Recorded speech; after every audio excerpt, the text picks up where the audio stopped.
এই মুহূর্তে যেই সংবাদটির দিকে নজর রাখতেই হচ্ছে, ত্রিপুরা বিজেপির ভরাডুবিতে পশ্চিমবঙ্গের তৃণমূল কংগ্রেস মুখপাত্র কুণাল ঘোষের প্রতিক্রিয়া।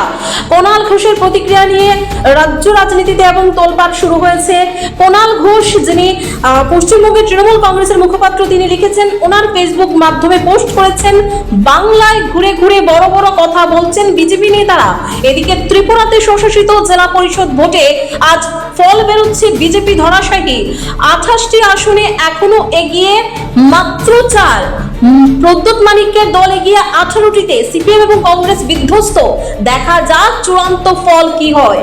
তিনি কটূক্তি করে লিখেছেন, ও বিজেপি, আগে নিজের ঘর সামলা, পরে ভাববি বাংলা।